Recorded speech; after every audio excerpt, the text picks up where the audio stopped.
I'm gonna speak on the internal responsibility system. Safety is everyone's responsibility, and the fact that it's everyone's responsibility, but also everyone has some separate obligations along the way. So I'll try and sort of marry those 2 points a little bit as I go. More than anything, the internal responsibility system or the IRS, the safety culture of an organization, regardless of what sector that falls within. This is our some information on how to get a hold of us should you need us. The contact center is a fantastic group of folks that can answer just about everything. I try and sit in on a couple of hours every month with one of the contact center advisors just to hear the type of things that are coming in, and it's shocking the range of which those folks can answer questions. So a phenomenal resource. We do have the feedback email, which you can also send us a note at. Before we begin, we put this disclaimer out there. Regardless of what I say, if I botch something, this is our code and what will ultimately stand the test of time. So Ted also alluded to some of our publications. This is just an example of what one of them looks like, and the website there for the pub store, which it's a phenomenal resource covering every possible subject that the Blue Book covers. So definitely guide anyone towards that. If you're looking for additional information in conjunction with the contact center and the publication's top-notch resources. So things we'll review today: what the internal responsibility system is, how it works, the roles and responsibilities of various people within it, various roles within it, like the employer, the worker, a supervisor, etc., and then how workers participate in the internal responsibility system of any organization. So I guess the other comment I'll make here too, that I noticed too in the little charts that were put up at the beginning of the presentations today, that there were some groups represented that didn't necessarily have a formal health and safety program per se. That happens. We get it, and that's where we come in to be able to help out and push organizations along. But one of the things that I should really mention with as far as the internal responsibility system goes is if you can cultivate a culture around the internal responsibility system, around making sure that everyone, regardless of their role in an organization, has safety in mind, has safety as a core value in whatever role that they play. As sort of hokey as it sounds, you're well on your way to having a health and safety system and a health and safety program. Just having that alone is leaps and bounds in terms of value, rather than having to convince people to do the right thing. So again, just a quick sort of definition: the internal responsibility system is a system where everyone is personally and directly responsible for health and safety as part of their job. So just the conceptual idea. So a couple of concepts here with the internal responsibility system. So first and foremost, it is sort of the general basis of health and safety legislation within Canada, across the country. You'll be able to pick pieces out of it, and a lot of that comes down to ensuring that the sort of the three rights, if you will, right? So the right to be informed, to know about the hazards and the control methods in place, the right to participate in the health and safety of the workplace, including being able to bring health and safety concerns forward, and the third one being the right to refuse dangerous work. So those concepts are how we participate and how we ensure that everyone has that safety responsibility as part of their overall job. So right at the beginning of the OHS Act in Alberta, those rights are listed out, and they really guide us back towards the internal responsibility system, which is why we consider it a defining concept of OHS law within Alberta. Like I said, that just the idea of including those rights right within it. As a quick aside, there's sort of a fourth right too that never gets talked about, but most people that are in the health and safety game know, and that fourth right is the ability to work without being subjected to any sort of disciplinary action for bringing a health and safety concern forward or for fulfilling a duty imposed by the Act, regulation, or code. But all worksite parties have health and safety rules and responsibilities outlined in the OHS Act in Part 1, and we define each of them. And I'll talk about a couple of them, not all of them, as a part of this presentation. How does it work? So basically, it's like I've sort of alluded to, it's the culture that we have at a particular organization. It doesn't matter what it is that your organization does. Is health and safety a core value, and that will cultivate a further compliance and a further just awareness of the responsibilities that we have. And then it comes down to all the things that both Charles and Ted have kind of talked about. Some of the best practices, some great best practices coming out of the Berkey, right, in terms of having an ERP, medical staff training, connection points with workers, volunteers in that case, where we can bring them in and have that chance to have that interaction and that back and forth. That creates an opportunity to bring things forward, but also a feeling that you can bring things forward, which is just absolutely top notch. And that creates a self-reliance around, if I feel like I can get in touch with someone because I found a skier down in that example, well, that's great, because the other really terrible thing would be, oh, that's not my problem, that's somebody else's. And that's obviously not where we want to be. Generally, how does this work? So everyone has a duty.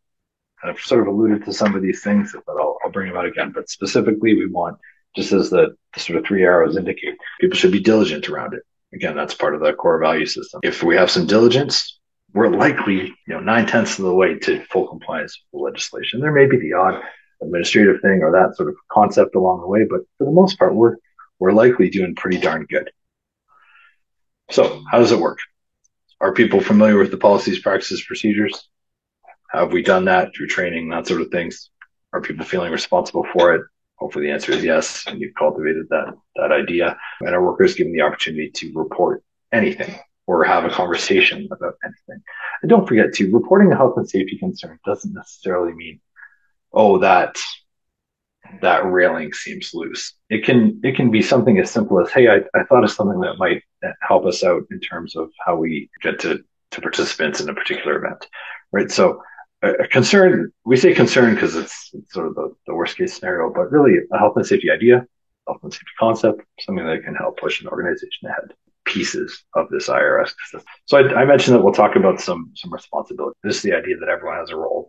These are the worksite parties that are outlined as having obligations in the Act. So I don't need to read them to you, but sort of the key ones that we'll talk about are employers, supervisors, and workers. So the employer tends to be who we end up as kind of the catch-all. They're not, but it's just sort of how conversations end up going. But the employer is I guess generally we end up referring to. So obviously as the employer, you're controlling the activities, the people, you've got some system in place. So that's hopefully your program and procedures, or you're developing towards that, and you're the one pushing the culture forward. All things I've said a couple of times now.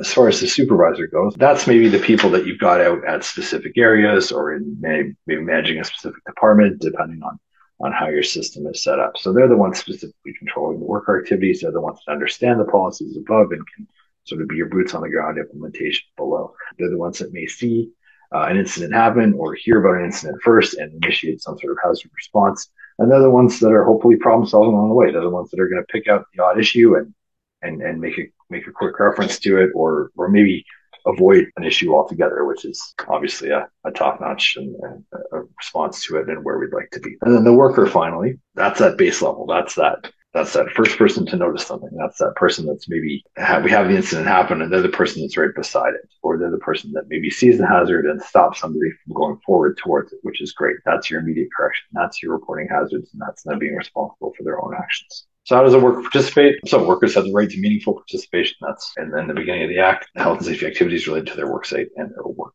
major basis of the legislation. The main way that workers can participate, and when I say workers, workers are also volunteers, like we had alluded to.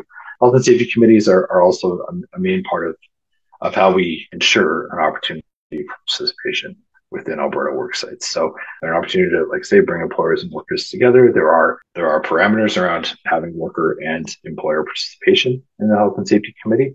It promotes worker participation by ensuring that there are typically a higher level of worker participants within a committee.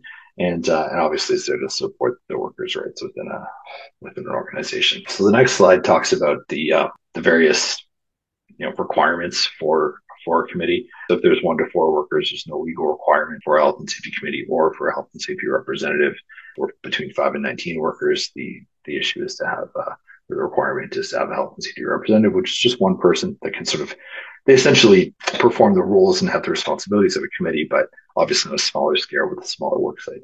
And then in a work site where we have more than 20 employers that has more than 20 workers, that's where we have them establish a health and safety committee. General duties, they receive any sort of issues that may come in. One of the things that we often deal with when officers go in to say mediate a concern of sorts is because sometimes we'll have people that have, hey, gone right to the committee, and that's fine. But often sometimes the management of an organization gets skipped, and we want to make sure that the employer has an opportunity to respond to the health and safety concern prior to creating a larger issue. And sometimes, we get called right away, which is fine. That's totally okay. But often what we'll do when we go in, and by we, I mean an officer goes in, okay, stop, let's put the brakes on here. So I'm here, that's fine. But what can the organization do? How can this be resolved without my nose getting stuck in there? And we'll try and re-engage the HSC, or not the HSC, but more the IRS, maybe via the committee. So again, but then the other things up there, recommendations, hazard assessments, ensuring work sites are inspected, that we're proactive on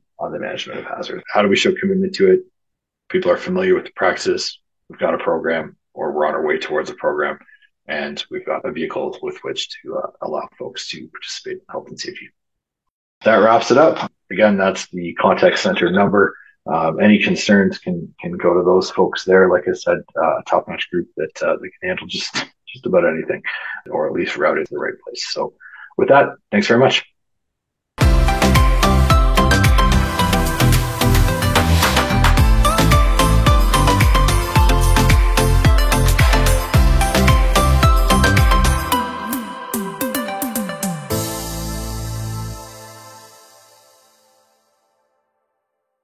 Ha ha ha ha ha ha ha ha ha ha ha!